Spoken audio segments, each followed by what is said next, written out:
Hello again, everyone. Welcome to Wakefield High School. Spanking brand new Wakefield High School. Afshin Banab, Chris Jerry. It's Wakefield homecoming, Wakefield Warriors, and the Stuart Raiders. Chris Jerry, disclosure, your heart, your soul, your mind belongs to your Stuart Raiders. Well, it does, because I'm obviously a Stuart grad, but I also lived for 8 years in South Arlington, not even a mile away from Wakefield. So I got a soft spot for Wakefield as well. Sure, and these two teams are very close to each other.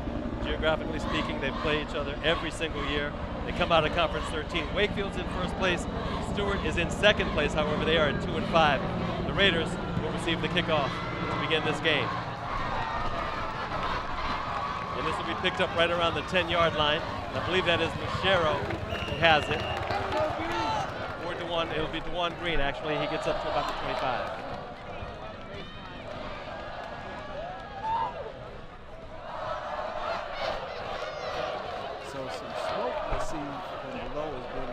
Into this air as we start the game tonight.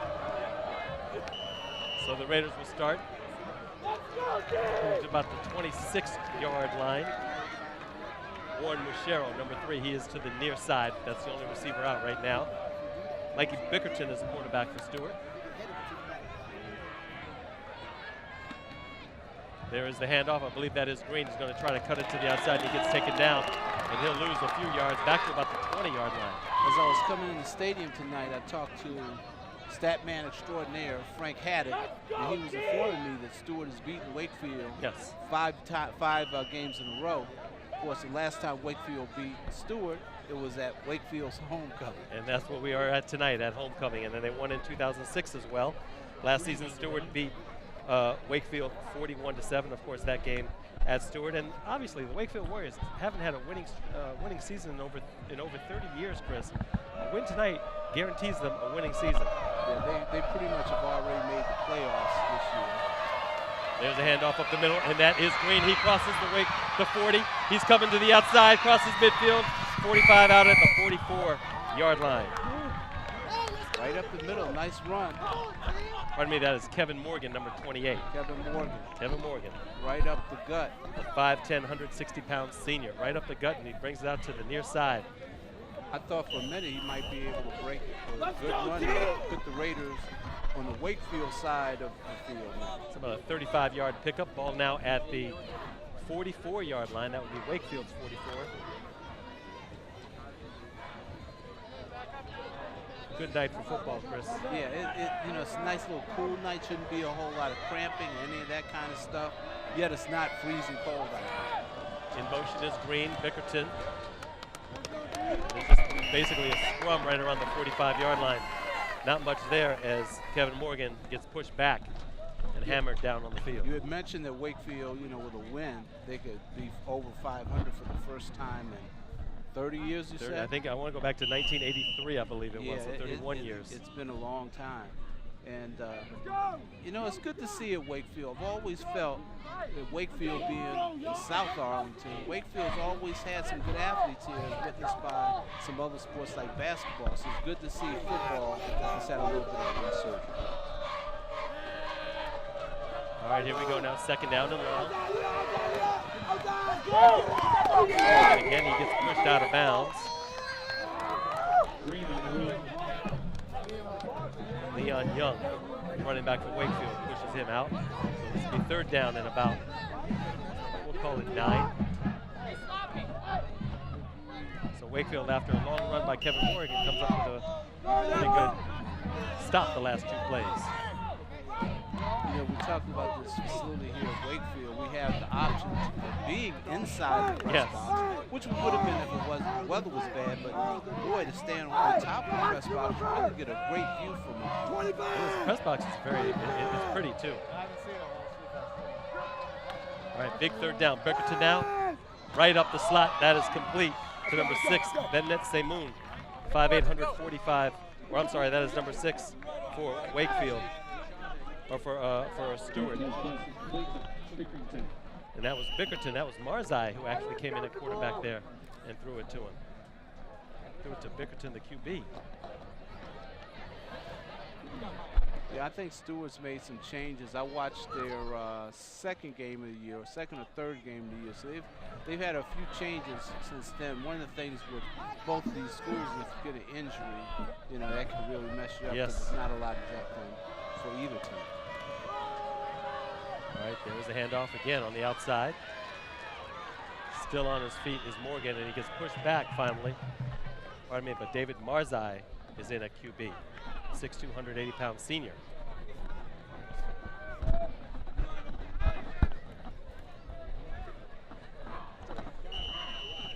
One thing we could talk about too, Chris, as the night goes on, is that Wakefield, along with Washington, Lee, and Yorktown, if the playoffs started today, all three schools would be in the playoffs. However, Wakefield is guaranteed a shot at the playoffs right now. Yeah, Wakefield's in because with their record now, with already having 5 wins, the way things are going to be in the 5A North, pretty much 3 wins might get you in the playoffs, 4 definitely will, and 5 is basically guaranteed. All right, second down now.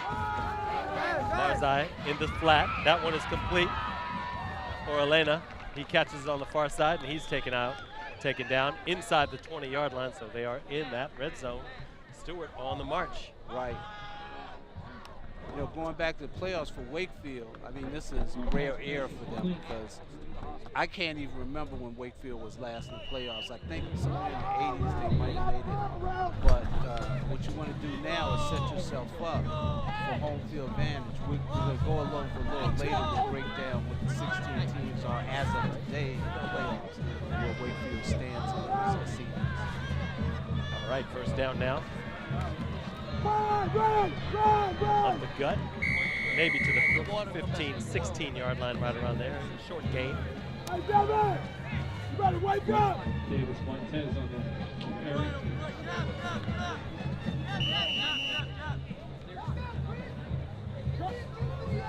As I look down, the stadium stands actually. Crowd here on the Wakefield side. Again, points to the resurgence of that program this year. I know there's a lot of people in South Arlington who graduated from Wakefield and followed them. Are really excited about what's going on here this year. Second down now, Marzai with the handoff. There is Morgan. He's going to bounce it to the outside to the 10, 5, maybe about the 6-yard line. Yeah, you got to give credit to Wayne Hogwood. He was with Bruce Hanson for 6 or 7 years at Yorktown. And this is his school. Right. Just like someone told me last week, a Michigan man will coach Michigan, Bo Schembechler. He came in and apparently he said a Wakefield man will coach Wakefield. So he came in and he said, I'm a Wakefield man. You guys, I've been here. I know how to win. And that's the last time I believe Wakefield won was when he was on the team. That's how long it's been. He's certainly done a fantastic job. I mean, you got to say, as the early projections would go, he probably is going to get the conference coach of the year. I can't see anybody else getting it. You got to think. You think about that. Chris, he has done a good job, 5-2 right now coming into this contest. Not only that, Riley Wilson came over from Yorktown, and he is the starting quarterback at Wakefield. So I think both of them together, along with a lot of other players, they changed the culture of the team and of this community. And like you said, there is a great crowd here, and not all of them are here because they go to the school or have kids at the school. A lot of these are the neighborhood folks who come out and see Wakefield play. Right, there's the handoff. That is Juan Green, and he doesn't get anything. He loses a couple yards, as a matter of fact. And as for one AIN, and we keep talking about the successful Wakefield, one thing that we need to point out, what happened with the realignment starting last year. But even though they still, for right now, maintain their districts, it focuses on the conference. And right now, Wakefield is in 5A and Conference 13, no longer in the same playing conditions, so to speak, with Yorktown and Washington. All right, third down now. Outside now, rolling out to his right. He's being pressured. Looking, fires it up down the middle. This one's picked off by a Wakefield defender. Looks like it's Leon Young, and it is. And he picks it off at about the 2, takes it to about the 7-yard line. Running around, I thought he had something here. He scrambled around, but then he tried to throw it in the middle, and there was just nobody there. blown opportunity for the Raiders. They did such a good job on this drive and to turn it over after being first to goal from the 7. But you know, I bet you if you watch Stuart games this year, you will probably see that that's happened a lot this year. Some key turnovers at the wrong time. So Stuart marched all the way down to the Wakefield 7. Wakefield now with the interception. They start at their own 7. Riley Wilson now with the handoff. That is Leon Young who crosses the 10 to the 11-yard line. Leon Young on the right. Young, the 5'7", 160-pound junior. You will see a lot of Leon Young, Kareem Hall, and Chris Robertson tonight running the football for Wakefield.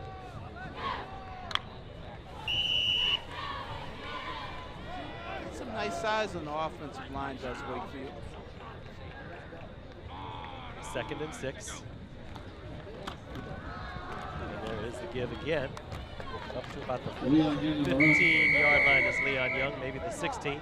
He's finally taken down. Still pushing. Yeah, wasn't giving up there.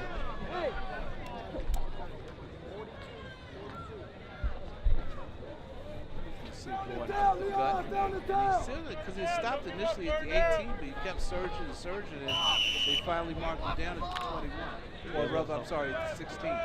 He'll help from his friends. 3rd and short makes a very makeable 3rd and short, and they'll probably go right back to that same running play. Let's see. And they do, Chris. Kind of off tackle. Yeah, out of the I formation. Young gets pushed out of bounds, but he gets enough to touch down. Leon Young on the right. See, he bounced it off tackle here, sprinted out. Not enough. Just only needed a yard. He ended up getting through. All right, ball now at the 19-yard line. So this will be 1st and 10 from the 19. 4:54 to go here in the first quarter.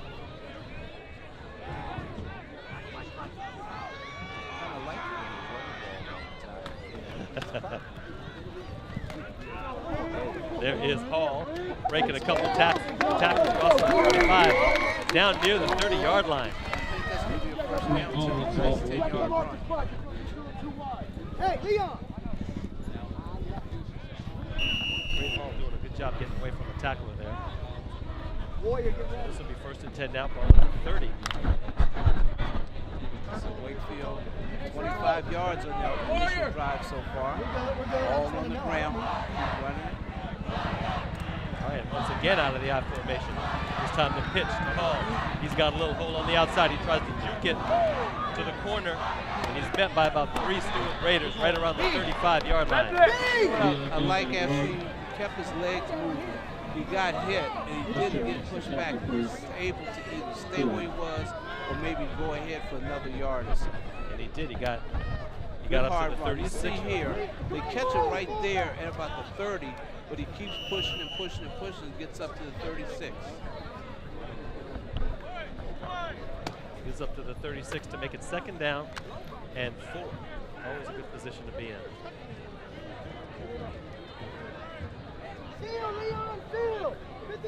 All right, Wilson out of the pistol formation for the first time tonight. He's got a man in motion. And there's a handoff, and the ball is dropped. About a 5-yard loss here, 4-yard loss maybe. Yeah, that's definitely going to set up a passing situation. So now we're going to see how the Wakefield pass game looks. They just run it so far for every play, but the pass set up now. Stay ready! Work to do. About 3rd and 12.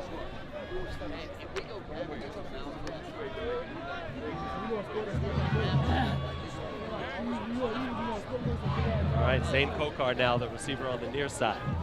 Wilson back under center, man in motion. He fakes it this time. Throws it to the outside. That one is complete to Chris Robertson. He gets to the 40. This will be close to a 1st down, Chris, but I think he's short. What do you think? You know what? I think he when they marked it. They're discussing it. I think it is short. But they, you know, if I'm Wakefield's coach, I ask for a measurement. Well, see they if they moved do that. it now. You can't really ask for a measurement after they move it. So Wakefield right now, I think from the start, they're going to say, nope, we're going to go ahead and go for it. Yep, they're going to go for it anyway. Troy Tanner, the referee for tonight's game, the head official. I see now where sticks on they decided to use the other side of 40 to give the first down. But quarterback sneak, nope, they didn't even do that. Nope, give it to Young. He finds an opening, still on his feet, crosses midfield. It's amazing how he was able to, like a pinball, he went through tackler after tackler. He picked up about 12 yards on that one, Chris. Offensive line opening up some nice holes there in the middle. And I'm impressed with the Wakefield running game. You know, they just keep going up the middle, and that's what they need to do. Stuart can't stop it. You run whatever you can until they stop it. All right, ball at the Stuart 49-yard line. First time tonight, Wakefield in Stuart territory, 2:25 to go. Wilson's going to keep this one himself. Gets to the 45, maybe 40, right around the 45-yard line for forward progress. About 3 yards on that carry. Simpson makes the tackle.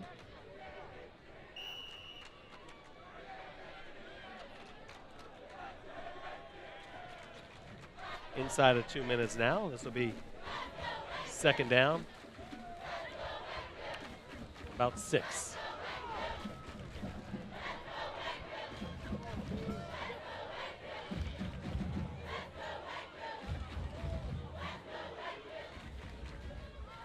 Simone in motion. Hall, the up back, he gets the call. Pardon me, Young got the call. It's going to be about 3rd and 4 after. See, I think this is probably where they'll try a pass play. Though I'll tell you, the way they've been churning out yards, you know, if you think of it as 2-down territory being 3rd and 4th down, you know, maybe you'll keep it on the ground and just go ahead and figure you can pick up 4 yards on 2 carries. And there's one run right there. There is around right here. The corner, but they stopped him. Yep.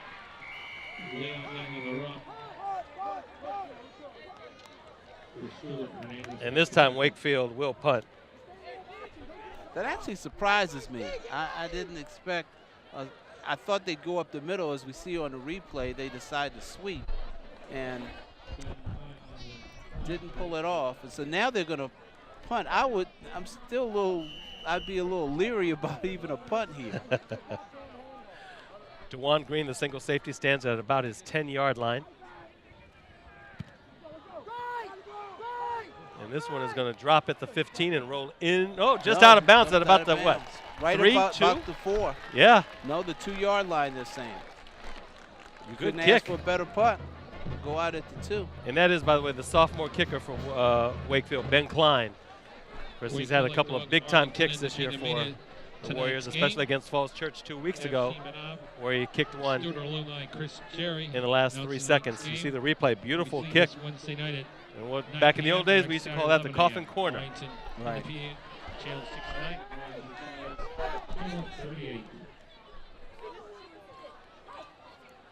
So Stuart pinned in at their 2. You got to figure it's going to be running plays. They're not going to try anything fancy, throw any passes. All right, here they go, the Stuart Raiders now. Marzai now with the handoff. Very dangerous play. It was. I don't know if we have a replay on that, but to kind of call for a sweep. And I think he was initially contacted there in the end zone, but was able to get out. Green. Picked up maybe 1 yard on that play. Very, very dangerous. That'll be the last of the first quarter. The last play of the first quarter, I should say. And they'll march down the other end. That serves what you call a quick move. That's right. No flags, no injuries, nothing. No flags. Well, that's what I like to see. So, Afshin, I was talking a little earlier, you know, about the way the playoff thing, because we mentioned the fact that Wakefield is pretty much clinched the playoff. But one of the things they did with the new realignments that started last year is that they left it up to every region to determine how they wanted to do their playoff seasons. And so what's happened is the 6A, which is a part of what WNL and Yorktown are in, and the 5A, which Wakefield is in, they've decided to do a playoff bracket so that all 16 spots in the region are seeded, 1 to 16. Okay. There's about, I think 5A, which Wakefield's in, I believe they have like 25 schools total. 6A has maybe 27, something like that. But they've decided to seed 1 to 16, so that's why a record of maybe 3 and 7 can get you in the playoffs because the seed is so low. Now the other thing is, in the North region teams tend to be a lot weaker, so to speak, than the 6A. And so, you know, here in 5A, you got a lot of teams that might be ranked higher, especially the ones that are directly in Northern Virginia. When I'm talking about Northern Virginia, I'm talking about like Fairfax County, Arlington County, Alexandria, and I'll get back to my point after this play. Open up the second quarter here. Not much on that play. Green pushed back. This will be 3rd and long, deep in their own territory, Chris. So go ahead. So what you have is the 5A North teams that are in what's called Conference 13. That's the conference that Wakefield and Stuart are in. Those teams are not quite as strong as the schools that are out in Loudoun County. So they're probably going to take over the top 4 seeds, so to speak. But for Wakefield, they put themselves right now in a position that they could be one of the higher rated teams coming out of Conference 13. So if they can get like anywhere between seed 1 through 8, they'll get a home game in that first game, and that's important. Also, it's important to play a weaker, a little less team. Wow, that's a completed pass. Yeah, a completed pass right up the middle. He had to jump before he threw that one. That's the second time we've seen that kind of little jump pass in this work. And that was Mikey Bickerton, who played quarterback on this team a couple of weeks ago. He received that pass up the middle, playing the tight end position. And that's exactly what I was going to say, is because when I watched Stuart play earlier this year, he was the quarterback. Yeah. So apparently, now, he wasn't the best passer, so apparently they've made a decision here that, you know, they'll get the other young man to be the quarterback to throw, and that number 6, That's Bickerton, right. he's probably a better athlete. Yeah, Bickerton 6'3", 200 pounds. Marzai 6'2", 180. Marzai the quarterback right now. Well, again, it seems like Wakefield is just sniffing out every run and play that Stuart offers. Yeah, they're trying to go up the gut. Stuart is better on plays where you can sweep a little bit. But right now, you don't want to take that chance, especially when you're that far backed up to the goalpost. Right now, I think they're just happy to get that ball away from the 2-yard line and at the very least get some movement where they could perhaps set up a better punt if that comes. This will be 2nd down long for Stuart. Marzai under center again. This time, again, the handoff, nothing doing. That is DeJuan Green, who loses a couple more yards. So, yeah, Wakefield, if they win out these last 3 games, including this one against Stuart, they've got Washington Lee coming up, and then I believe Mount Vernon to end the season. That would put them in real good standing and push them up the seedings chart. Yeah, if they could get to like the 4 or 5 seed, that'd be. Here's what you want to do. You don't want to be in the same bracket with Briar Woods, Stonebridge, and all those schools. You want to stay away from them. All right. So if they can stay somewhere in that 4 or 5, they have a chance to play. All right, handoff up the middle to Green. And he picks up a few more yards, and I think they just want to do that so they could give their punter some room. Chris, right now, if the playoffs started today, they'd be number 7. Right. So they would have a first-round playoff game at home. That's correct. That's correct. Now, you'll notice they would be number 7. At number 4, by the way. But right now, number 5 is Falls Church. Right. And Falls Church is a team they beat this year. They beat it with 3 seconds left. Right. Ben Klein kicked a 26-yard field goal about, 2 or 3 weeks ago. All right, this one is a low kick. And I believe that is Leon Young who's going to take it. Yeah, the thing about, when they beat Falls Church, and the reason that Wakefield, interestingly enough, is not higher in seeding is because I'm sure before the season started, when they wrote the schedules up, they decided to play George Mason. They did. And the problem with George Mason, they here won. It comes. Yeah. But George Mason is a 2A school, and when you beat a 2A school, you're getting like 8 fewer power points. Yeah. And that little 8 fewer power points can mean the difference between, like they are now, the 7 seed and the 5 seed. All right, man in motion for Riley Wilson. He stays in the pocket. He's going deep. He's got a man. That's Isaiah Archer. Incomplete. Good defense by Stuart back there. He did have him, but the Stuart defenders came up. Those two receivers that they have, Isaiah Archer and Justin Moore, Here's the replay. big-time You'll players. see right here as we get in, the Stuart players are there to break it up. So the question begs itself, why schedule, as they have done for over the past years, a two-way school like George Mason? Well, Stuart has done that too until last year. Right. And it's very simple answer, and I'll get it to you after this play. 8:20 left here in the second quarter. Man in motion. Second down. The simple answer, Afshin, is I know what you're going to say. This used to be an 0-10, 1-9, and whatever. Right. You are looking for somebody that you think you can beat. Right. And from George Mason's standpoint as a small school, they think like these are bigger schools they can beat. Right, so and they get points. Right, and the thing is, if George Mason had won that game, they would have gotten 24 power points for a game that Wakefield is only getting 12 power points for beating George Mason. All right, 7:40 and counting here. Third down, Wilson to the right side. That one is complete, and I believe that is Isaiah Archer. Good catch, and it is. And he has enough for the first down. He did. But now with the new system, Chris, as we see the replay, Archer on a nice turn to the outside, nice out and down and out play, basically is what that was, an old school type play. With the new system in play now, according to the Virginia High School League, it doesn't benefit you to schedule a George Mason, a two-way school. It doesn't, but again, we'll wait until after this play. Leon Young, he trips forward, gets to about the 27-yard line. But just keep in mind, the football schedules are done on a 2-year cycle. That's correct. And when the Virginia High School League finally signed off on the new realignment plan, a lot of the schedules were already in place. I suspect, I don't know, but I suspect that what you're going to see next year is that all the games that are going to take place are going to be pretty much inside Conference 13, which will have a lot, all the teams are similar and they won't have a need to play a game like that. Okay. Second down. Here's Young. He's taking it to the outside. He's open. He's going to score. Touchdown, Wakefield. 27-yard scamper down the left side. Here's a replay. You'll see right here, he makes a nice little cut here. And once he beats that first tackle all the way to the end zone for the Wakefield touchdown.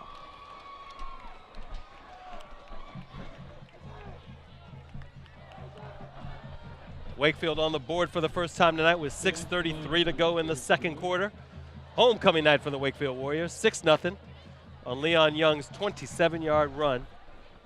Very happy Wakefield homecoming crowd below us. Yes, it is. A good homecoming crowd here tonight. There's the swinging gate, your favorite play. All right, Klein now.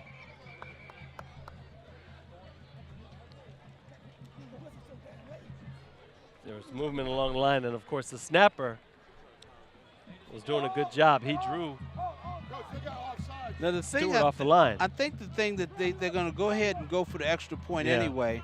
But, one of the things that you do when you get a penalty call like that, sometimes if you're going to move it from the 3 to the 1.5, you might decide to go for 2. Yep. But Wakefield's decided to just go ahead and kick the extra point anyway.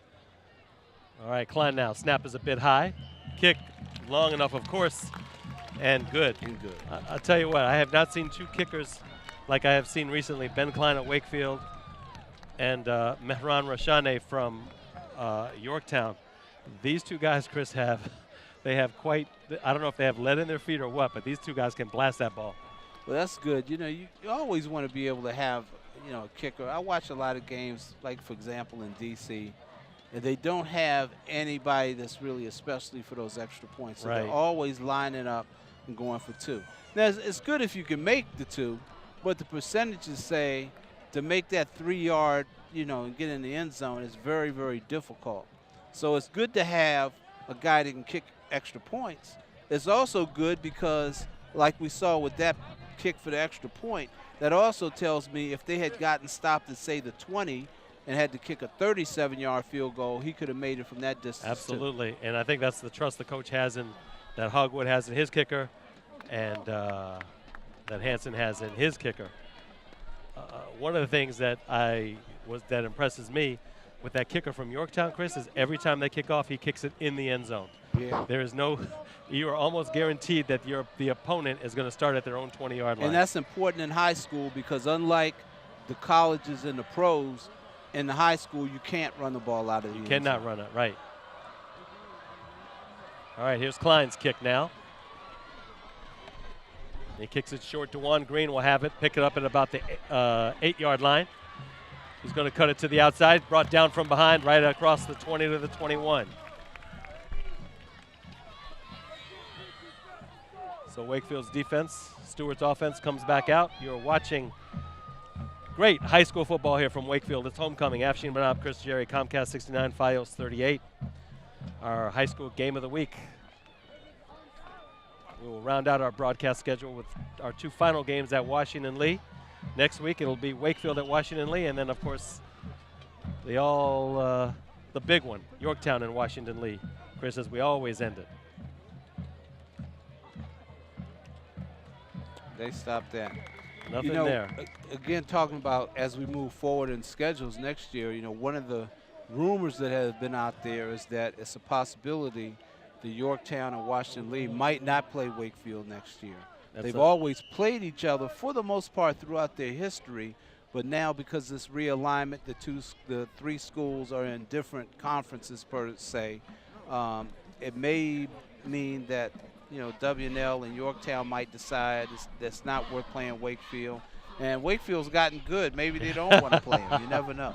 I hope it's just a rumor because it would be sad to see 3 Arlington schools, these 3 great rivalries, and end up not playing each other now. Because of realignment. Green, he's going to carry it to the outside, turns that corner, gets up just past the 25-yard line. Nice little pickup for Green with 5.5 to go. Yeah, we talked about this. I did my kind of lobbying. Yes, you did. As I said, if anybody from the Arlington County School Board is watching or listening to this show, do something. They should do something like Kentucky and Louisville does, or the other states is Clemson, South Carolina. With only 3 schools in Arlington, there's no reason why the schools can't play each other every year. You still got your 7 conference games. You got room for 3 games outside your conference, and they should stay and play each other, in my view. All right, Green now. Not much doing there. You could make not just Kentucky, Louisville, Florida State. There's a lot, so many rivalries in college that have nothing to do with conference, but it's just because you are in-state rivals or geographic rivals. And the reason I bring up the school board is a lot of those schools that don't want to play each other because the legislature forced them to play each other. Yeah. And so that's why I say the school board, if they need to get involved, that's going to be a that one's blocked. That's going to be a touchdown. Yep, that's right. It's going to be a Wakefield touchdown. Is that number 72? He blocked it and it jumped right up in his belly and landed in for the touchdown. Big number 72. Yeah, that's Anthony Tam. And here's the interesting thing about Anthony Tam. Tell me is that his brother? That's his brother. Dominique. Dominique's brother. Okay. And they look totally different. Okay. Dominique is taller. Anthony's a big fella. When I saw that name, Tham, I'm like, hey, is that Dominique's brother? That's Dominique's brother. Of course, we're talking about Dominique Tham, who's the all everything in Wakefield basketball-wise last year. One of the top players in all the Washington metropolitan area. So off of that block punt and Anthony Tam's return for the touchdown, here's Ben Klein's extra point, and it is good. 4:52 to go here in the first half, 14-0, just like that. Wakefield with 2 touchdowns. One off of special teams and the other one off a big run by Leon Young. Yeah, it's been an amazing renaissance in sports here at Wakefield. You know, you think as we come to the end of the year 2014, but, you know, they opened up the new school. Yeah. The gymnasium, you know, is going to be able to hang a new banner because Wakefield won the 5A North, beating eventual state champion Potomac in a game, a sold-out game. The gym was packed. We talked about that game. You know, Dominic Tham was the man in that game to carry them to the 5A regional championship. So it's good things happening in Wakefield, and as we look off in the distance, we see where the old school has been torn down, and soon to come up will be the new baseball field and the new softball field and the rest of the facilities for Wakefield. Yeah, it's a really nice place. High school looks wonderful. Yeah, it does. The architecture is awesome. The field is great. The press box is great. You can't say nothing but good things about this whole project that was underway the last couple Pat yourself years. on the back, Arlington County. That's right. what paying those school bonds, voting for school bond sales will do for you to get all 3 Arlington County public high schools Now they do. Yep. fixed up. All 3 are fixed all up. up with new buildings, new facilities, what have you. All right, there is Green again. He likes going to the left side. Here he is trying to turn the corner, and he's not going to go. He's just going to go down. At the time, by the way, speaking of all the work from all 3 schools, at the time, I think it was, what, 08 or 09 when Washington Lee renovated and they built their school. I believe that was the most expensive high school construction project in the country at that time. That's where I remember reading, yeah. I'm not sure. I did read that somewhere. I think it was over, was it $100 million? Is that what I heard? I don't know if it was that high. I think it might have been more than that. More than that? But, you know, one of the problems, not even a problem, one of the things, Arlington County is, you know, it's a very urban county. And as we'll get at, let this play go. There's a little screen play there on the far side, Chris. Nothing doing but about a 3-yard gain. And unlike some of these, you know, other jurisdictions that build a school, they have land to build it. Arlington County literally had to rebuild or make 3 new high schools in the same basic footprint as the schools that already existed. You know, we mentioned about Wakefield, where old Wakefield High School has been torn down so they could build a new one on the athletic facilities, and now they're going to build the new athletic facilities in the footprint of the old high school. They did something similar with Washington Lee. Yorktown's the only one that kind of stayed pretty much what it is, but even there, you know, they built new facilities. Yes. Handoff up the middle again. Quick, short gain.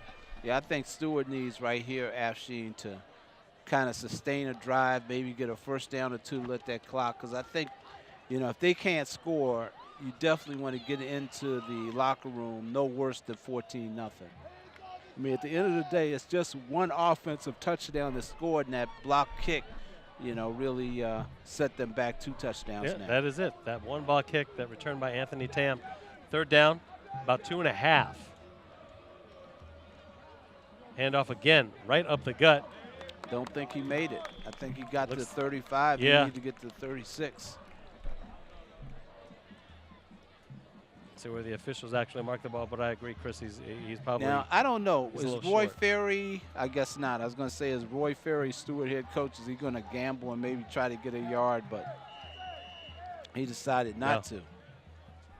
But whatever they did on that punt team the last time, they need to get that fixed. Yeah. Because Wakefield was right in on the punter right away.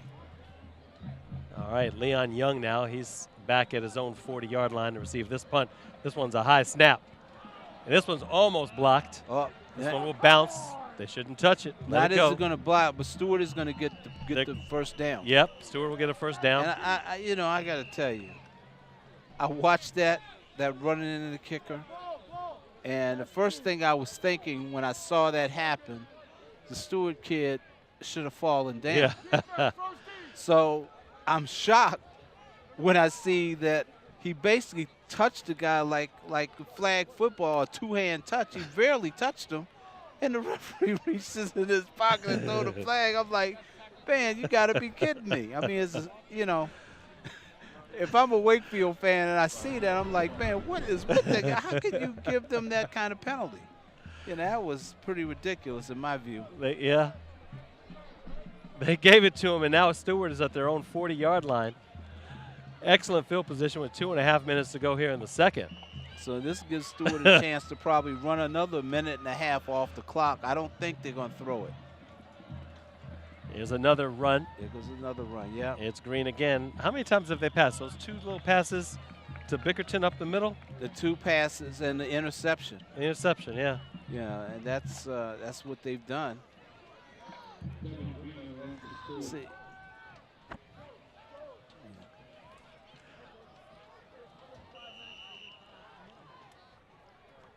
Pickup of about 2, so it's 2nd down 8. A long 1 is what the pickup is. 2nd down 8.5. I think Stewart's going to call a timeout. Yep. Yeah. And they did. Call a timeout. With 1:56 to go.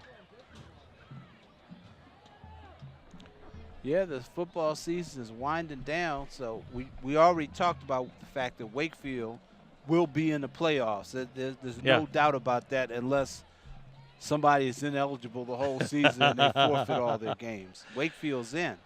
The surprise, at least to me, and I know to you, is if you said at the beginning of the year there's going to be one Arlington school that's not going to make the playoffs, who's it going to be?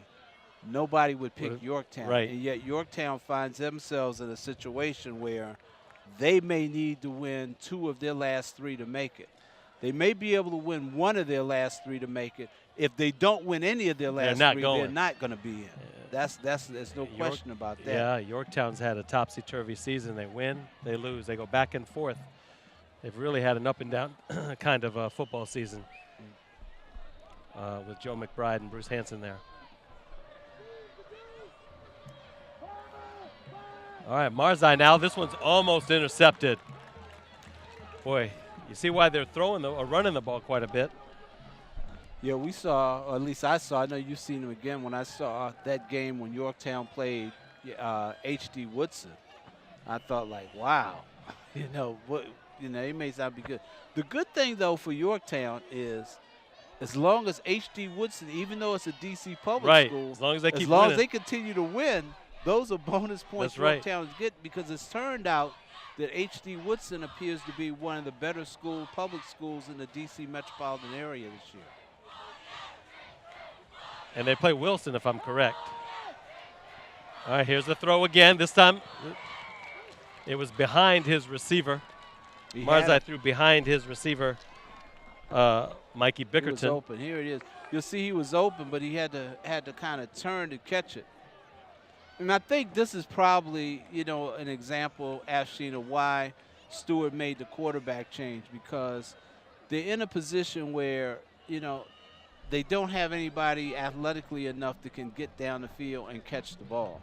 And so they had to take their quarterback basically and make him the receiver, and take the backup quarterback and make him, the starter. Yeah.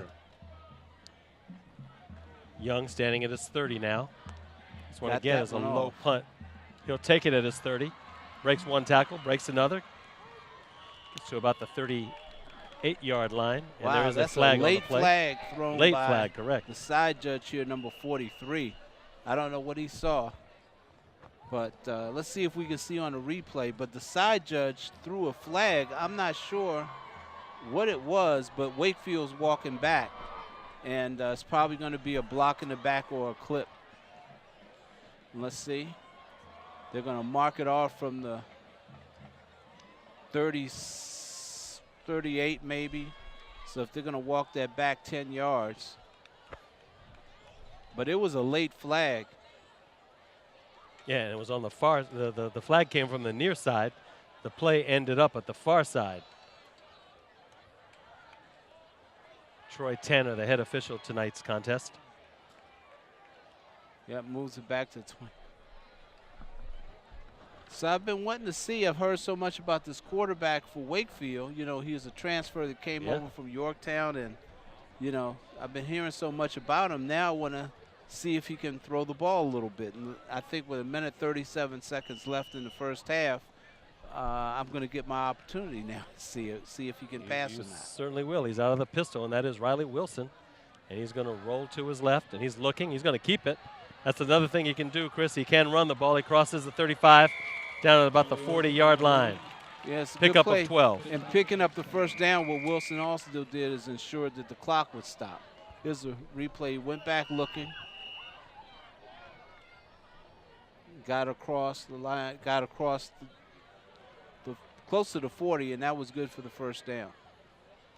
I think Wakefield now. Is it Wakefield who called the timeout? Wakefield did call this timeout. 1:28 to go here in the second quarter. 14-0, Wakefield on top, and with the ball at their own 40-yard line. Trying to see if I can see any of my old Wakefield buddies from down there, because Stuart and Wakefield being, you know, even though different counties right down the street, there's a lot of kids, or they ain't kids, they're men now, but folks who grew up down in Green Valley and the Knock community and all those places, man, that used to hang with us boys from Bailey's Crossroads. So, you know, there's always been that kind of little friendly rivalry between Stuart. You do go to Stuart games a couple of times, maybe 3 times a year. Right. Do you see some of those old friends at Stuart games? I see a couple of them. I mean, I see more of them in the old neighborhood and what have you, but a few of them still come out. And the thing that makes a guy like me feel old is some of them even got grandkids now. Oh, man. That's playing. Oh, man, Chris. All right, Wilson looking for Moore. He's got him, and he loses the ball. Justin Moore, one of his favorite targets, Chris. 6'2", 216-pound wide receiver for Wakefield. And he plays linebacker as well. Here's a replay. And he bobbled that ball. I thought for a minute it could have been picked off. You see, he bobbled it, but ball hit the ground. 2nd down, 10, ball on the 40. Wilson again looking. He's got time. He goes across the middle, and this one will be overthrown. I like Wilson's intended for Zane stance. Kokar. I like the stance back there. I mean, looks like he can throw. I mean, there was a nice article written about him in the Washington Post a couple of weeks ago, and one of the things that he really is seeking is a scholarship. Yes. To play college football. So I think he probably got a couple feelers. Looks like he might be a kid that could play, Division III somewhere. He could, yeah. I don't have a sense that he's like Division I, but, he might be able to play scholarship level football, say Division II. Here he is again, looking to the right, and that one's incomplete. And now they're in a position, it's 4th down. It's 4th down. They're going to have to punt with 1:10 left.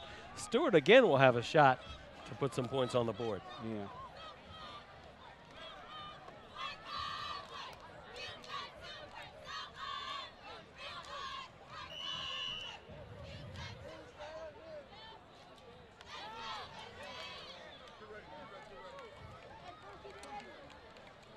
All right, Green will take this Ben Klein punt. And Klein's going to punt this one. This is going to be a high, short kick. Take a nice Wakefield bounce. 34-yard line, pardon me, where Stuart will take over with 1 minute to go.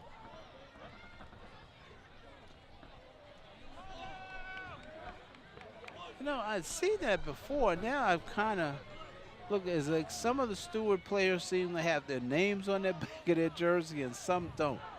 Some do and some don't. Yeah. I'm not sure what that's about. Is it like if you buy your own jersey, you get to put your name on it or something?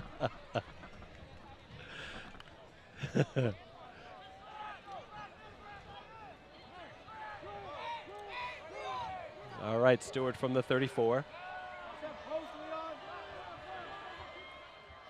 Marzai looking to pass.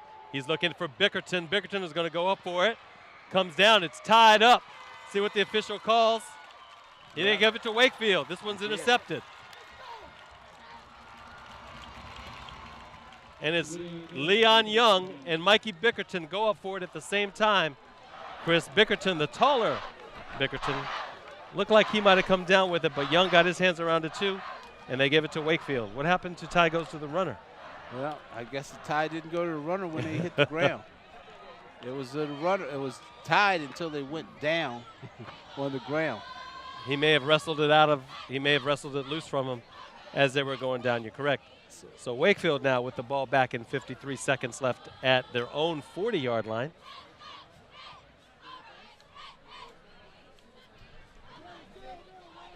Well, 53 seconds, They didn't do so well passing the last set of downs, but they have time. Well, he's got 3 receivers to his right. He looks to his right. He's got one over there, and that, I believe, is Isaiah Archer. Yeah, Wakefield That's seems to Marquand have Walton, some athletic receivers. I see Stewart's having trouble. You know, those quick outs like that, you know, defensive backs appear to be having problems just tackling. That was a pickup of 8, ball on the 48-yard line.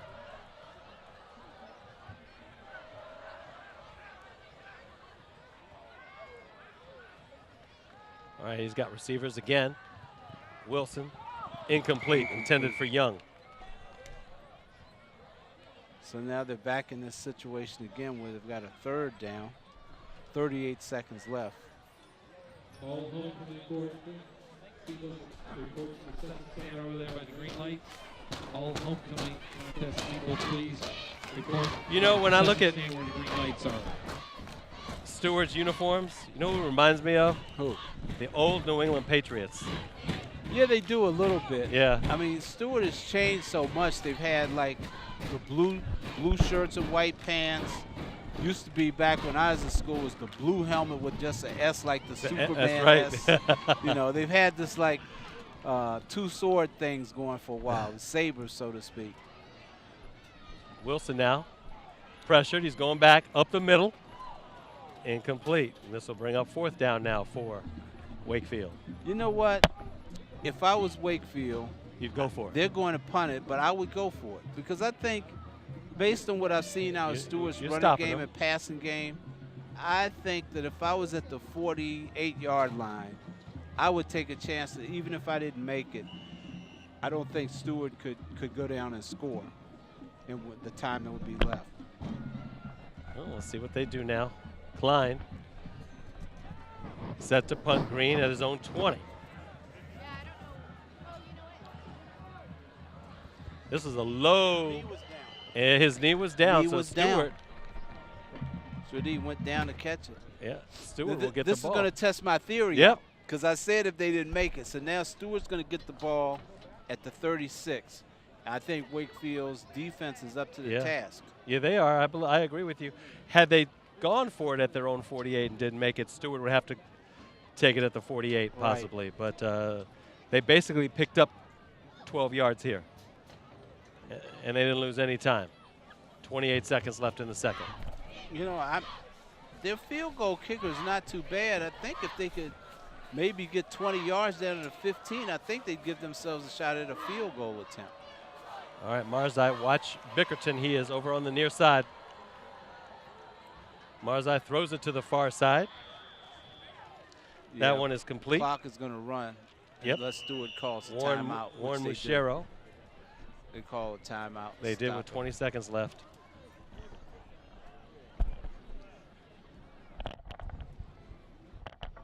So I look at this field here.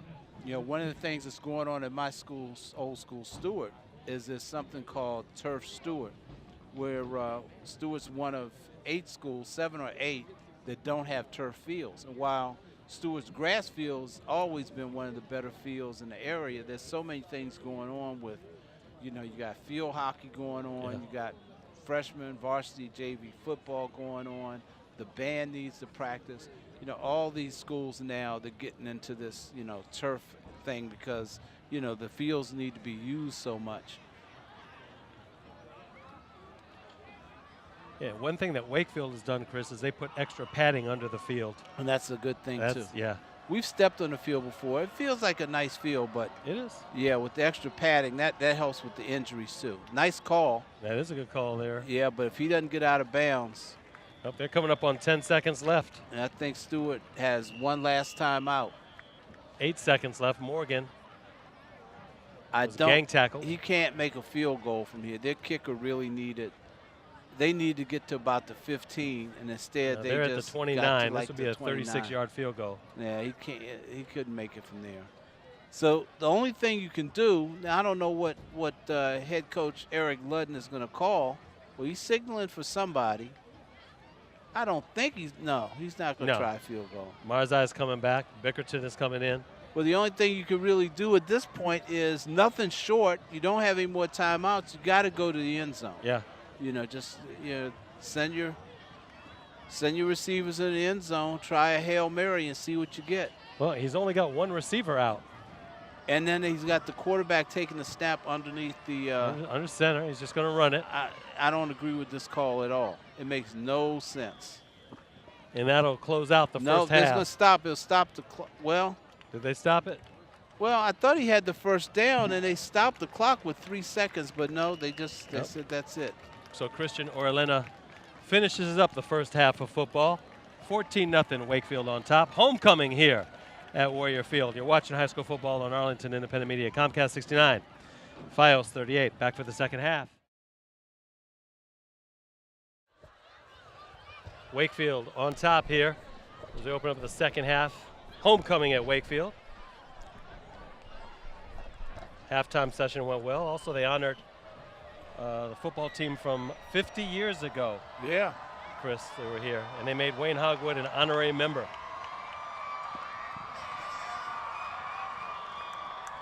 So Wakefield now again, excellent field position at their own 48. And I don't know why they. Yeah, why? Unless they were just looking to catch him off guard. Why they even tried that kind of kickoff?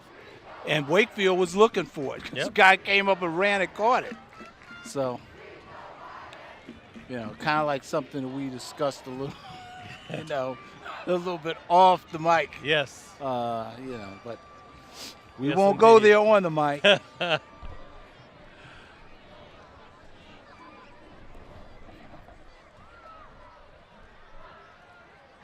All right, Leon Young.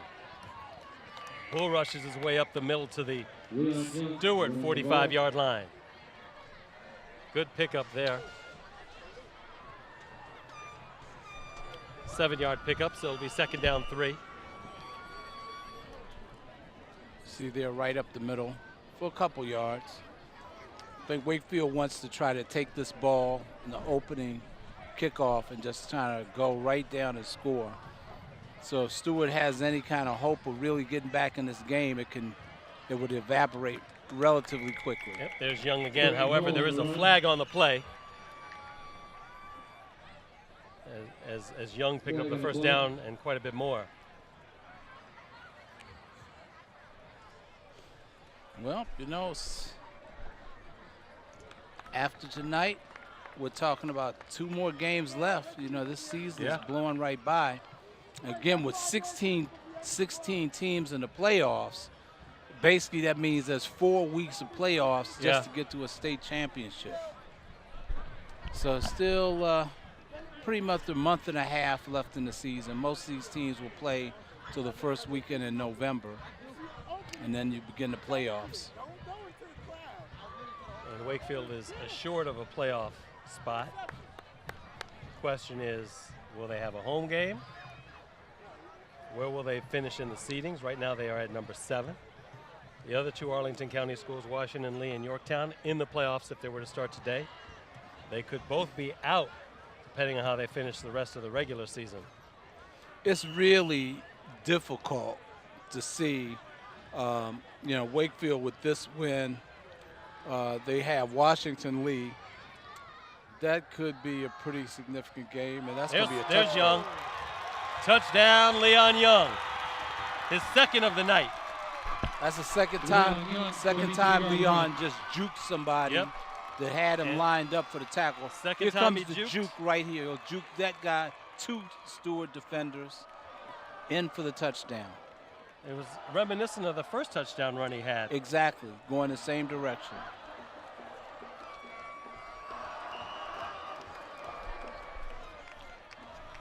Ben Klein will take the extra point. All right, so Ben Klein now with the extra point. So here comes the holder comes on a little late.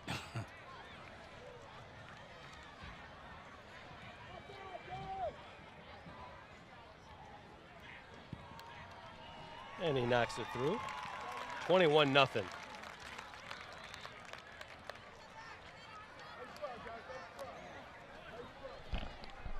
Warriors easily drove that one. down the field. 53-yard drive, actually, that was. Well, you and I had the pleasure at halftime talking to Frank Haddock, long time. Frank's been here forever, stat yeah. man. I don't know if they would. I don't think Frank's in any rush to quit, but he's been doing things so long. I'd like to think that at some point, this press box that we're standing on, that somebody might actually, Call it. give it a name. Maybe you don't have to call the stadium Frank Haddock Stadium, but there's nothing wrong with calling it. There's the Maury Povich press box Right. at Nationals Park. I think Shirley Maury Povich has Povich. also at FedEx. Shirley Povich, though. Shirley Povich. I Shirley said Povich, Maury. yeah. Yes, Maury is Shirley's Maury, son. yes. Shirley Povich. Maury likes to talk about paternity tests. Shirley likes to write about sports. Or Yes, used to. that's true. In fact, Shirley, I think even at FedEx, they have named the They press named box something Shirley. right. I think you're right. All right, from the 20 now. Wow, that was a lot of speed right It is, there. and that is number 10, Carlos Ventura for. Yeah, I like Stuart, that run by but- Carlos. Carlos should be in there more often. He Yeah. had some speed, showed a little bit. But it would be nice, right? Frank Haddock press box. The Frank Haddock press Frank box. Haddock press box. Yeah. The F Haddock box. Yeah. I mean, I'm glad, seeing Wakefield be successful. Probably of all the people I know that's affiliated with the Wakefield community, I'm probably most happiest for Frank, to tell you the Yeah. truth, because, after this play, I'll finish my thought on that. Because, for the folks out there that are listening to us and don't know, literally, all on volunteer. Frank has, I'm sure of this. Nobody in the history of Wakefield has seen more Wakefield athletic events than Frank had. Absolutely. Nobody. Absolutely correct. Frank was when he was, a teenager coming out here following these games. And Frank's probably been following these games as their statistician for maybe 30 years I think now? it's about. I think it's close to 30 years. It's just amazing his recollection Oh, yeah. too. That's right. He can tell you. Again, like I said, when we saw him tonight, first thing he says, well, I got some good news and bad news for you. Good news is Stuart's beaten Wakefield 5 times in a row. Right. The bad news is the last time they lost was homecoming, right here against Wakefield. He had the score and everything. So, He includes us into his stats sometimes in his memory. yeah. Oh yeah, Wakefield hasn't won since the first time you did a game back in I'll 1995. tell you, it's just, sometimes I just look at Frank and think like, who remembers this Right. stuff, Right. He does.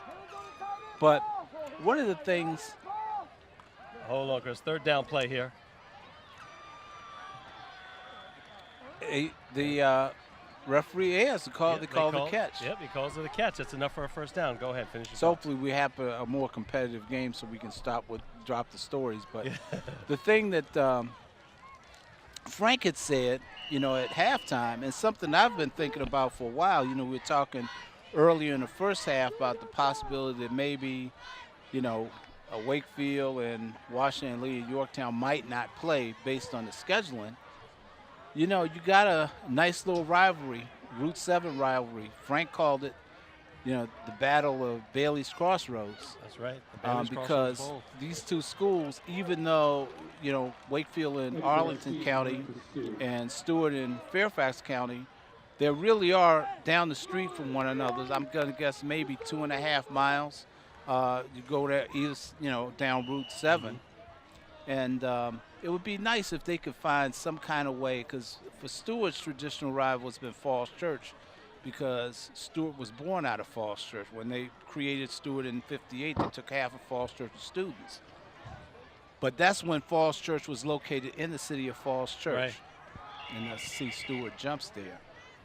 Well, after Stuart was built, they built a new Falls Church, which wasn't where the old Falls Church was in the city of Right. Falls Church, but it's Fairfax. way out there by the Beltway along Route 50. So the schools really aren't as close, and you don't have as many neighborhood rivalries, even though traditionally that's been the rival. But I think you probably see, with the demographics of Stuart now, the demographics of Wakefield, you probably have more rivalries amongst students from these two schools now than you do between Stuart and Falls Church. Yeah.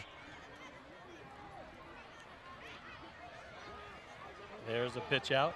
Nothing doing again. Sniffed out by the Wakefield defense. Yeah, that boat ain't gonna sail, man. And They you can't do keep have the running that rivalries, play. Chris, and not just in football or basketball, but in Yeah. other sports as well. Absolutely. And then you get these students know each other. They hang out during the summers. They hang out after school. They play in summer league games and other travel leagues against and with one another. Right. So the rivalry is competitive and it's healthy. And that's what I was saying earlier, you know, growing up in Bailey's Crossroad myself, you know, there's a lot of folks that, you know, live down in Green Valley and the Knock community and what have you. So there was always this thing where it was Stuart kids, you know, and Wakefield kids always, you know, in rivalries. Yeah. Friendly rivalries, but rivalries nonetheless. Marzai, this one almost intercepted again. So what we have to do is contact, here's the replay on that, almost intercepted. He should have had it. Yeah. Should have had it.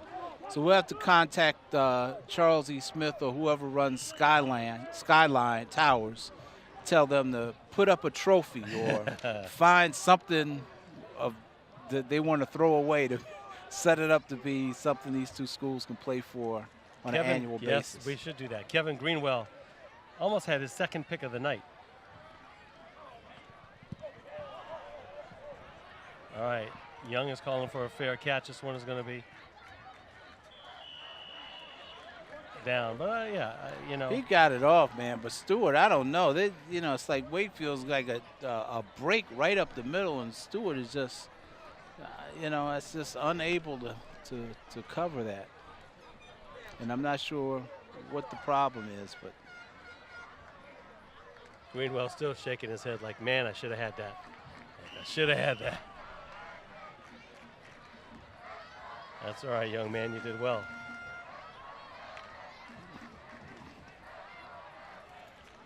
Seven minutes to go, 21-0 here in the third quarter.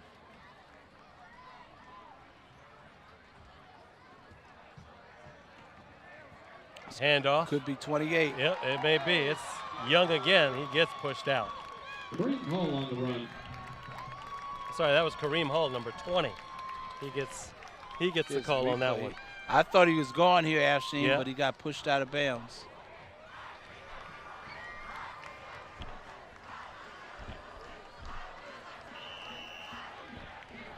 Wakefield kids singing the "I Believe That We Will Win" chant for this year. You know, that's really pretty bold to say Yeah. that. But they've seen their school win 5 times this year.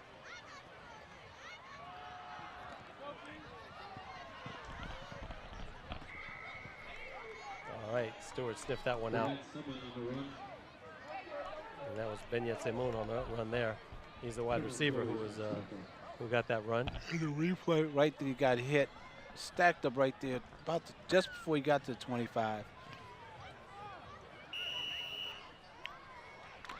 Second and long now. Wakefield on the near side hash mark.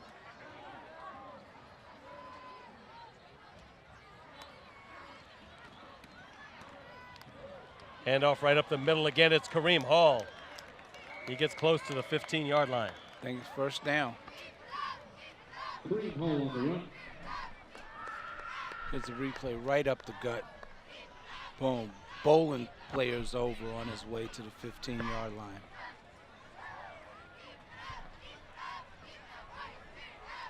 So first down now, Wakefield in the red zone.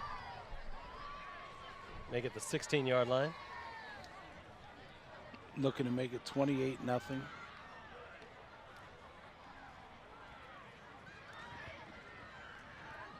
Again, the handoff right up the middle, and it's working every time. Kareem Hall on the run. Hall again. The first half was Young. It looks like the second an half at injury. least is Kareem Hall, and there is a Stuart Raider down on the field. I think he just got the wind knocked out of him. Yeah. Kind of crunched up there in the middle. 5:42 to go.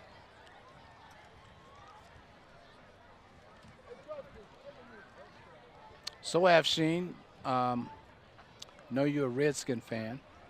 Am I? And yes, I'm calling you out. And of course, you're going to be playing the Dallas Cowboys Monday Dallas night. Cowboys. So I'm going to give you an opportunity now to make a prediction. Make a prediction. Yeah, Dallas will win. I believe they will win. You believe that they will win? I believe that the Cowboys will win fairly easily. You know, the thing is, it's games like that, any kind of rivalry game, tonight's game, you know, notwithstanding, you never know. You know, you never know. No, you don't. The Redskins could come out. They can come out and, like gangbusters, and you know they've done that before. They went down to Cowboy down to Texas. What, when Brunell was here? What, 5, 6, 7 years ago? Oh my goodness, I remember that game. Wide open touchdown. There's a wide open touchdown, Wakefield. Wide open pass to the end zone. Good rollout and good throw. Yeah. So this game has been put in the refrigerator. Wakefield was scoring on their first 2 drives of the second half. Yeah. It's all over but the shouting. It is. There's 5.5 to go here in the third. Klein now, the extra point. What you hope now, as the extra point is kicked up and good, is that nobody gets hurt, you know, at this particular point. Exactly. You know, getting back to the Washington for a minute, you know, they've had, for the better part of 20 years, they've been struggling. Even before Snyder took over, but mostly with Snyder under his regime. Right. And everyone always wants to fix what's on the field. I've come to believe that the problem is in the front office almost 100%. If you look around the NFL, your San Francisco 49ers, their general manager was here as a scout at one point, Trent Baalke. Right. John Schneider, the general manager of the Seattle Seahawks, the defending and reigning Super Bowl champions, was here as a scout. True. Morocco Brown was here as a scout. True. And now he's in Cleveland, and they've turned things around little by little. I don't understand why they don't, Snyder or Bruce Allen or whoever's in charge, if these guys are scouts and they're that good at getting people and they know who they want to turn this team around, why not hire them in those positions and let them run football operations? After this kickoff, I'm going to tell you why. You tell me why. I'm going to tell you exactly why. Because my opinion is garbage at the top makes it garbage all the way through.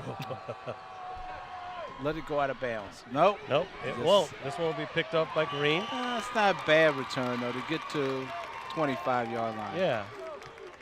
Actually, so tell me why, Chris. I believe that what's going on, I think this happens more and more with these more wealthy, younger owners. Jerry Jones is not young, but I believe that we've come to a point in National Football League, and maybe all sports, that these owners who are paying upwards $1 billion more for teams have just gotten it decided that, you know what, I'm not going to let anybody take credit for this team, and so I'm going to sit in, even though I've never played football. I'm going to sit in, and I'm going to be the final sign-off. I'm going to make the decision. Wide open, and threw it behind him again. And I think they made the decision that, no, they're going to have the final say on personnel. Here's a replay. You'll see the ball in the middle, incomplete. And they just made the decision that, no, I'm going to have a say. And I think that's what's going on with the Redskins, is that, you know, Snyder, even when you look, you know, Jerry Jones does the same thing. See, the difference between Jerry Jones and Snyder, other than some money, Jerry Jones was the captain of the University of Arkansas football team that won a national championship.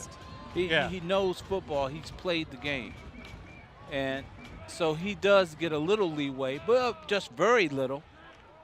But at least he played the game. Yeah. Up the middle to Bickerton. He catches it.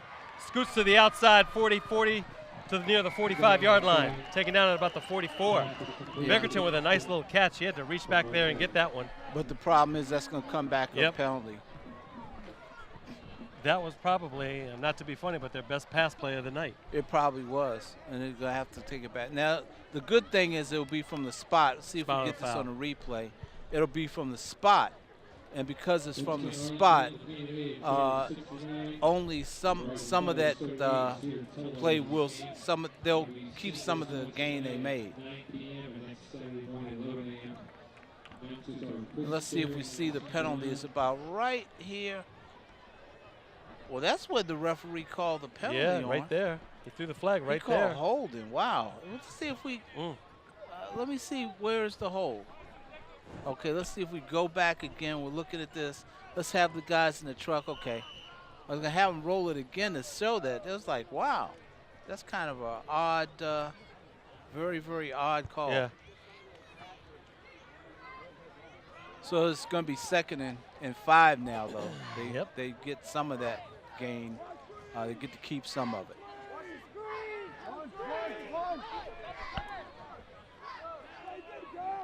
Three receivers to the near side for Marzai. Stays in the pocket here. Now he's rolling out. He's going to have to do something with it. He goes down, and it's Mr. Tam with the sack. Yeah. Call it a Tam sack. If Stewart's play calling is not going to be more imaginative than that, because if they're going to look for Bickerton every single time, I mean, Wakefield's coaches are not born yesterday. No. They're going to be over there looking for it. It just makes no sense really to me. Here's the replay. I mean, he's going, he's rolling, he's looking for Bickerton.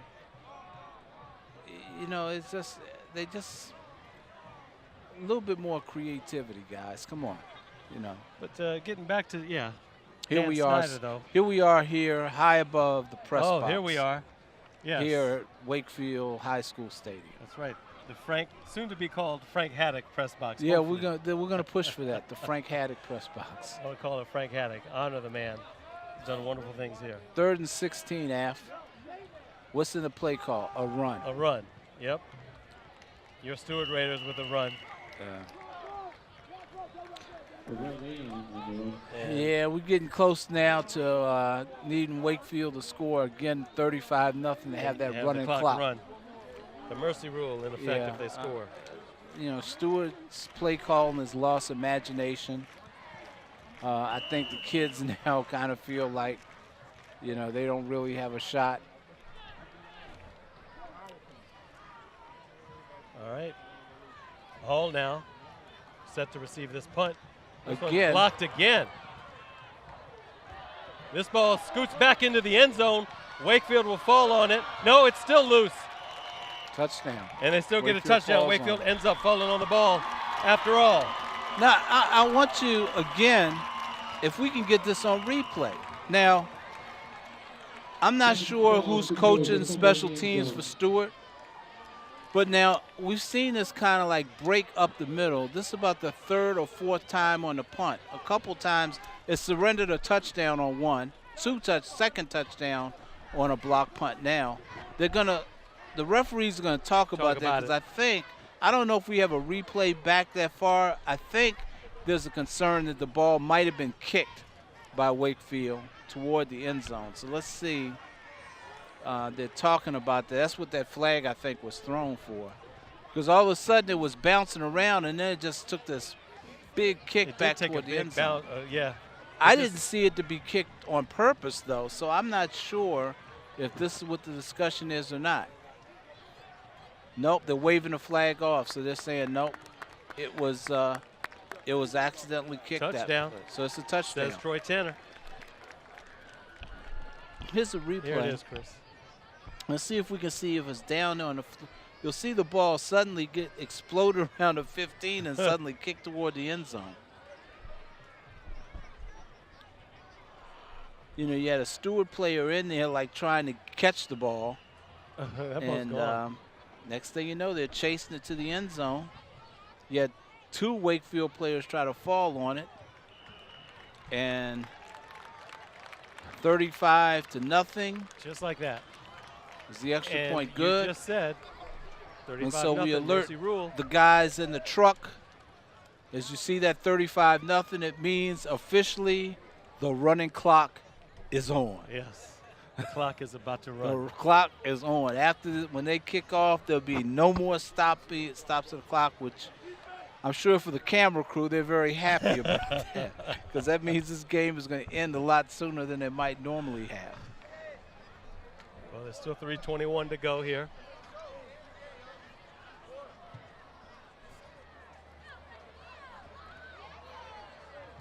In the third quarter, 35-0. So I've seen, based on the times you've seen these games this year, I'd like to know from a projection, who do you think will win the Wakefield W&L game next week? Well, that's a good question. That's what I try to do. Ask good questions. Ask good questions, you do. That one will be tough. I'm gonna give that game to Washington Lee at home. They have an equally impressive quarterback.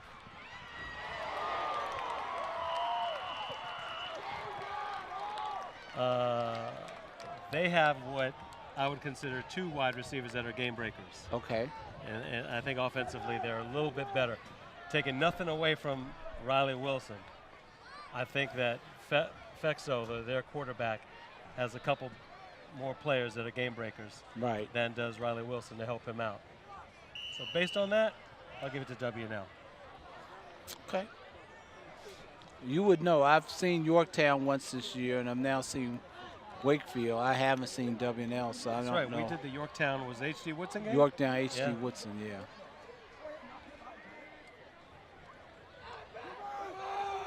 All right, there's a handoff. I believe that is Green, and he gets up a couple of yards on that one.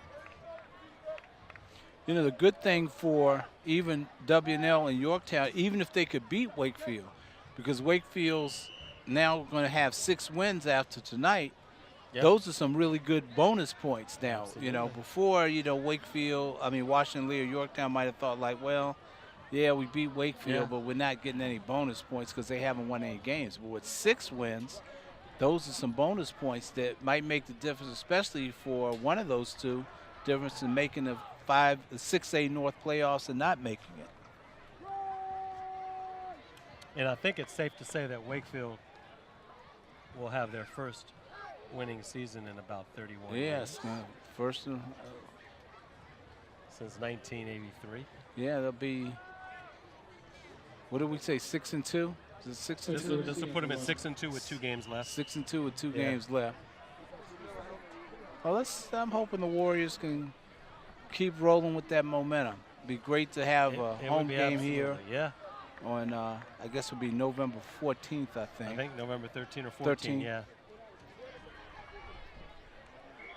Movement on the line.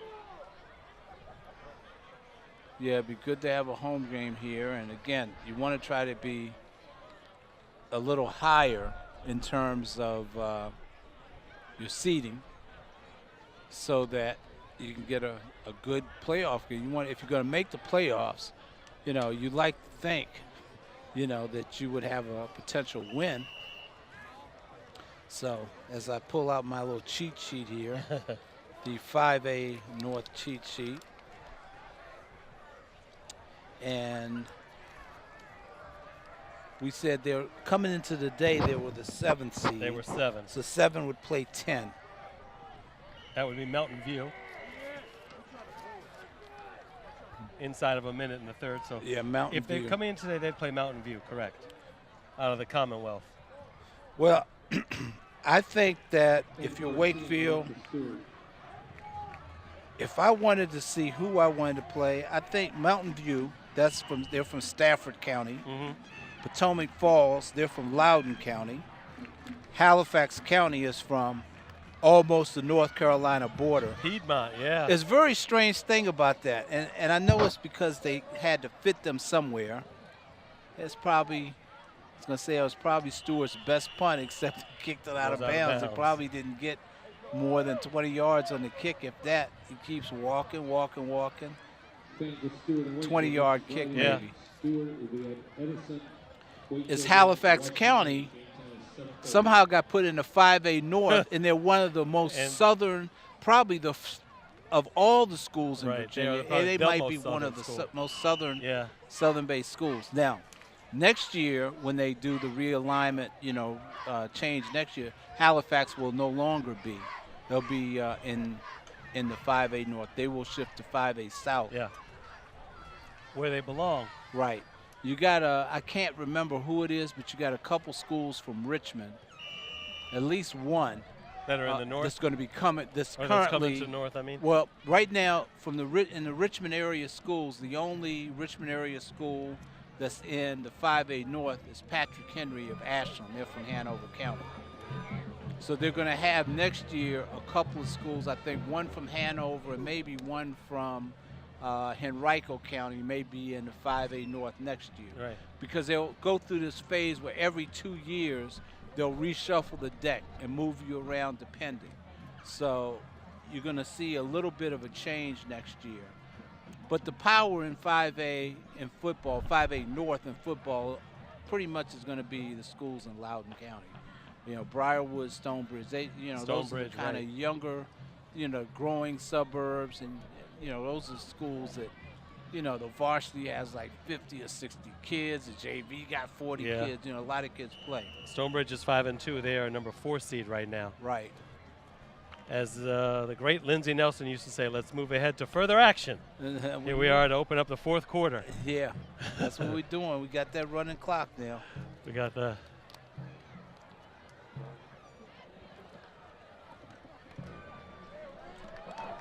there's a big handoff to Kareem Hall. Man, did he get some push on that one, Chris. He did. He really did. Got into the next level there. Yeah. It was hard to bring him down. But I'm looking at the 5A North, and you just look at the top 6 in 5A North. Tuscarora, Briarwood, Stonebridge, Broad Run, all of them are Loudoun County schools. So they're all, they're in conference 14. Tough football played out there. That's Chris Robertson on the far side, and he gets taken down hard.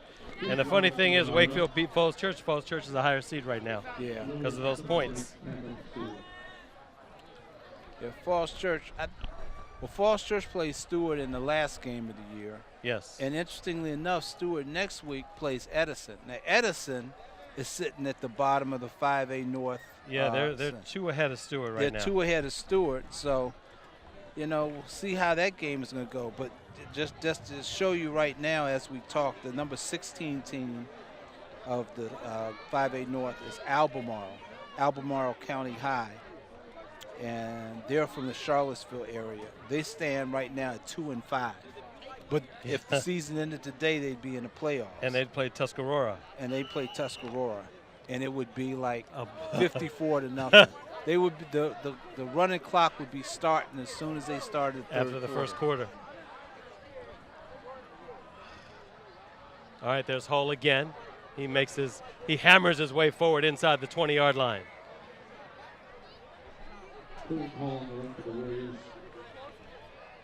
Here's a replay here. Does a good job of keeping those feet moving, those legs churning.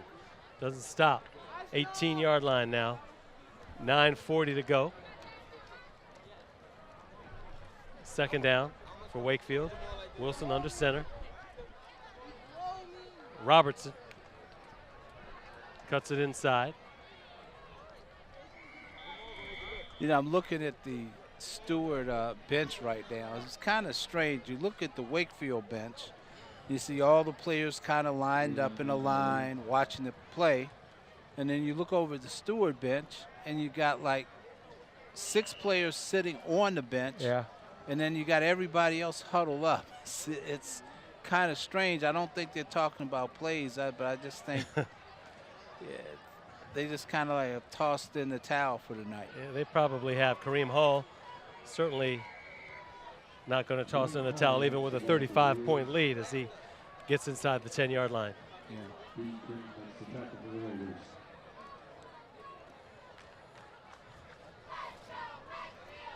Last night, Wakefield's freshman team, I don't know what the final score was, but Wakefield's freshman team won up at Stuart.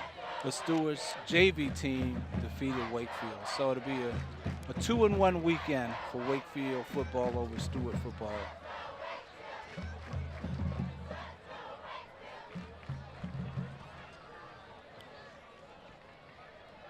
Okay, 1st and goal now for the Warriors.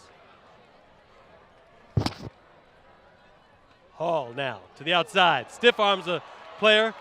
Does he get the corner? Nope, I think they. Touchdown, Wakefield.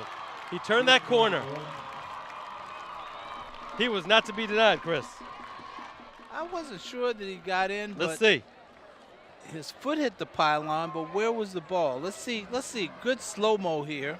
You see him stop. Here's power, and I don't know about that. But it doesn't matter because the next play he would have won anyway, right? They didn't put it on the scoreboard yet.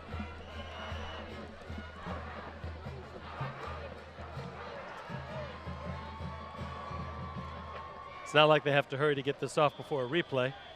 Now there's a whistle. Do you know what we just witnessed, Afshin? They did not put it up there.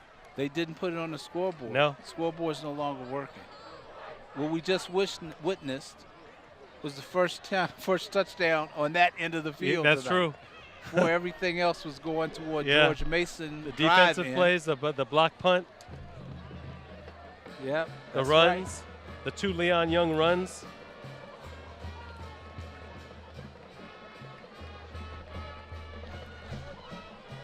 So we'll make this extra point a bit longer for Ben Klein. He'll make it, though. He's got the foot. This is like a 25-yard kick and easily done. But still did not put the score up on the board, Mr. Jerry. They've lost the plot. I guess so. There you go. 42 to nothing. 42. Yeah, 42 nothing. I guess they were looking at their own replay. Yeah, Wakefield 42 nothing. I tell you, we got to give all the credit in the world to our crew, Charles and everybody, because we come up, we have some of the best replays. If we did have instant replay in high school ball, can you imagine how many times officials would come up to us and look at Charles's replays? You know the really good thing about Charles and those replays is they can manipulate what you're seeing. So, you know, you might have thought that, hey, he was stopped at the 5, but they could go in and say, no. He was 5 yards into the end zone. No, we're just yanking their chain on that. They don't really cheat like that. No, they don't. As far as you know. As far as I know. My eyes are always on the field. Again, there's Wakefield on the special teams now. Stopping Stuart, and they'll take over at their own 15-yard line with 7:46 to go. Wakefield at home, homecoming night, up 42 to nothing against the Stuart Raiders. The Route 7 rivals.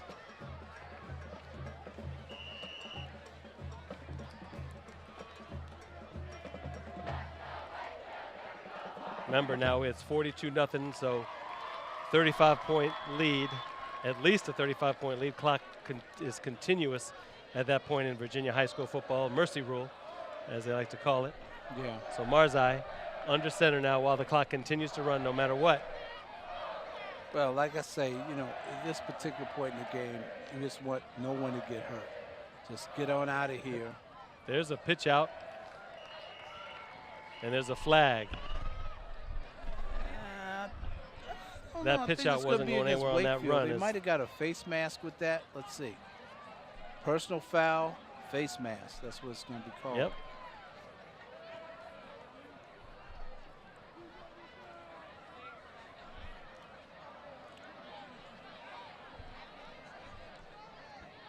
So, Afshin, tomorrow, of course, we're taping this on a Friday night. Right, under the Friday night lights. Tomorrow I make that trek to Charlottesville, Virginia. You're going to see your watch Who's, and they play the Heels. In North Carolina.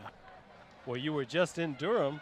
I was in Durham, at the Duke last game. week, and I went down to watch the Duke game. And I know that didn't make you too happy. Oh, you know, not only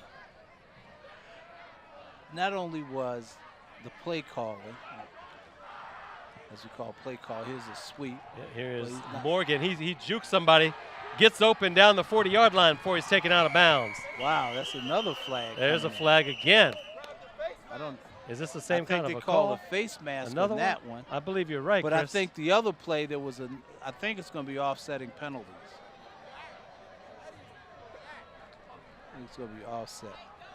But not only was I extremely disappointed in the play calling of Steve Fairchild, the UVA offensive coordinator, because they realistically, they had a chance to beat Duke. They probably should have beat Duke. But what's even worse is I made the mistake. They face mask and holding, so offsetting. Chris. Offsetting. Go ahead. But what I was going to say was even worse than Virginia losing that game. I got twisted around and walked about 2 miles on the other side of the stadium campus to try to find my truck. So I ended up after that day walking about 4 miles. It was like a nice, not too bad walk to get from the parking lot to the Bryan Center, which is their bookstore. But then going back, I went the wrong way and was ended over by the Duke Medical Center. Well, you made it back here, partner. Yeah, I made it back. After this play, a question for you about Mike London. There's a handoff again. And Stuart doing what they've been doing most of the night, with the exception of about 4 or 5 pass plays. They've run the ball most of the time. Is his job safe in Charlottesville? No. No. There was thought early, but right now, I mean, Virginia, if they lost to North Carolina tomorrow, you could conceivably see, like just last year, like when they lost to Duke, they never won another game the rest of the year. You could see them going right into the even though how many games have the Tar Heels won? I think they're 4-3 now. 4-3 now? Okay. There's Morgan. Crosses the 35 to the 36. Yeah, First down for Stuart. Stuart. They're 4-3, and because of the ACC Coastal is so. I mean, the first place you got 4 teams I think sitting at 2-1, and believe it or not, the last place team of the 7 schools in the Coastal is Virginia Tech. Virginia Tech, yeah, Va-Tech. With that loss that they had to Miami, they've got 3 losses. Everybody else has 2 losses. Everybody has at least 1 loss, so it's still wide open. All right, 5:15 now in the 4th quarter. Green. Ooh, nice hit, nice hit. But I really think that I think Mike has got to get to a bowl game this year because the ACC is not that tough. And if you can't get, here you see that hit. Yeah, Marquand Walton laid one on Green. But if you can't get to 6-6 after being 4-2 with 7 home games, and the thing about he's done a great job recruiting kids to get them, but what he seems to have not done a good job is recruiting coaches, especially offensive coordinators. Steve Fairchild's been a disaster at Virginia, in my view. 2nd down, about 7. He's going up top. This one's picked off. No, incomplete. Never had a chance, though, Afshin. Never had a chance. But I will give him some credit. That's the first time that he actually went to a different receiver. Different receiver, yeah.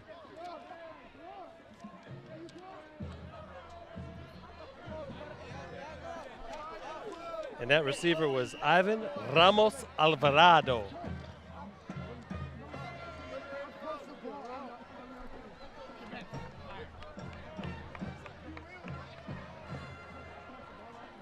.59", 150-pound senior for Stuart. And here he is lined up on the near side again. 2 receivers on the far side. He's looking over at Alvarado, turns to his right, releases it. Not going to make it. Yeah, not going to do anything there as there's a loss of yards probably. You know, a thought just you got a couple. occurred to me. As I look at the Wakefield students dancing down there, and as I listen to the band playing, now that the side closest to the school is the home side, that means all the neighbors out there on the other side of the field now, they hear the band and everything playing. Before, when the band was on the other side of the field, you really didn't hear them. So you just wonder. Well, they're not hearing much over there tonight because the visitors are pretty quiet. Yeah, the visitors, nothing to hear. Stuart didn't show up tonight. It's pretty empty over there across from us. I see maybe on the Stuart side they have maybe, what, 30, 40 people? Maybe. Well, I tell you, my man, 2 and 5 season will do that to you. That'll do that to you. They actually have had pretty good turnouts at the home games this year. They've used Twitter and a lot of other things to get the kids to come out. But you know, it's not just Stuart. I've gone to a few games that I would have thought there would have been more road support to some of the bigger schools in Fairfax County, and I've been kind of surprised. I went to the Centerville Westfield game, and I was kind of surprised that, you know, you would think that those schools so close, you would think both sides stands would be really full, but they weren't. All right, 4th down now, so Stuart will punt. 2:40 to go. Uh-oh, this ball's loose after it was touched by the punter, by the kick returner rather. And I believe Stuart has it, yes. We have a flag down. Now, what is this going to be called? Is that against Stuart? There you see, he had it. He probably should have just let it bounce away. It's against Wakefield, so Stewart's going to get the ball. Probably should have. Our next broadcast comes from Washington Lee next week as these same Wakefield Warriors head to War Memorial Stadium, face Coach Shapiro and his Washington Lee Generals.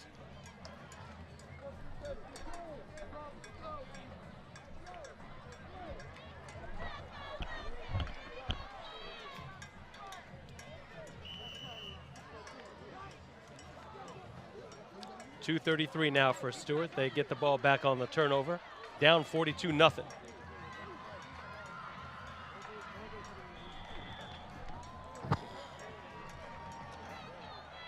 You know, with field position like this, I'm not sure why Stewart's not trying to break the shutout and go for the touchdown. You know, instead, you're running a play, you got to call the quarterback to run all the way over to the sideline to come back. You know, I would think you would want to try to break your shutout. Inside of 2 minutes, ball inside the 30.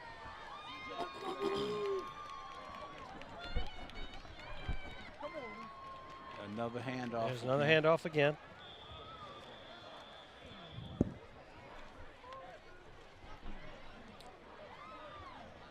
Clock still running, 1:40 and counting.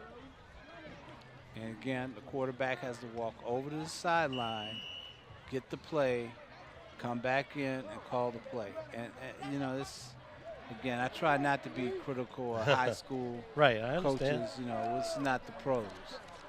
But you got a gift on a fumble at the 30. You haven't scored. This is a time to show a little bit of urgency, and you're taking all day with a running clock.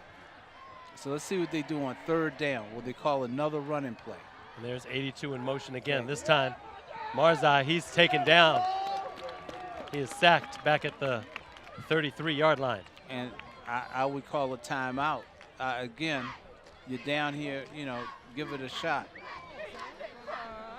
It's not about winning. It's about trying to get something on the board. And the Stuart coaches appear to say, that's all right. It don't matter. Yep. Clock still ticks. 35 seconds. 42-0. So congratulations to Wakefield. Yes. Big win on their homecoming night. They improved game. to 6-2. Nice turnout, 6-2. First winning record in a long time. A little screen to Morgan. He gets upended at the 30-yard line, and that should do it, Chris. Well, you know. Now the clock stops with 9 seconds left. As supporters of Wakefield and Stuart, we thank everyone for coming out tonight's game. Remind everyone, Stuart goes to That's right. Edison, Wakefield That was a 4th down, so they stopped the clock based on the turnover on downs. So Wakefield will have to run a play. They'll do it in victory formation, no doubt. The guarantee Warriors are winning season in 31 years.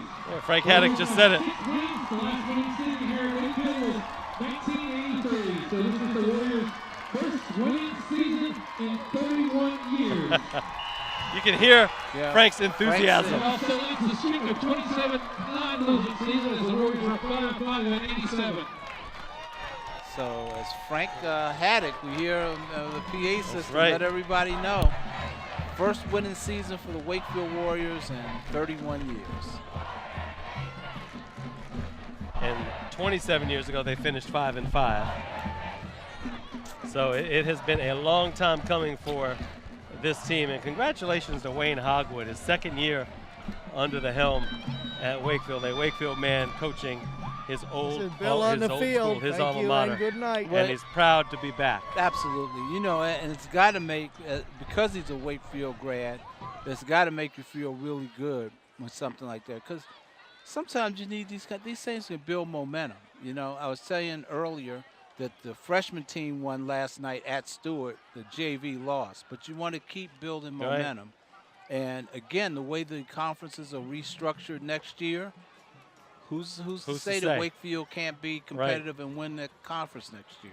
But they look good tonight, Chris. Yeah. I mean, I know they were playing Stuart. That Stuart's not having a good season, but Wakefield looked good. They looked efficient. Well, let's just hope they get no injuries and they keep on keeping on. That's right. And in 3 weeks, have a playoff game right here at Wakefield High School Stadium. It would be wonderful to see. That would be the first time in a long time. Welcome to our broadcast booth as we're finishing up this game and our thoughts on this game. Wakefield wins 42-0. Chris Jerry, Afshin Banab. They defeat their Route 7 rivals, the Stuart Raiders. Wakefield comes out of Conference 13. Now they are 6-2 with 2 big games left. And, of course, next week they play Washington Lee. So they have nothing to do right now but move forward, as they are not only in their first winning season in 31 years, but in the playoffs. Yeah, it's all about the seedings now. That's what you focus on. They started the night in the 7th position. I'm guessing they're going to move up a little bit because I don't know where all the results will come, but they'll move up some. And again, if they can get somewhere in that 4 to 6 plateau, because you want to have the home game, that's good, but you also, in having that seeding, you want to be able to play somebody that's in the lower 6 teams too.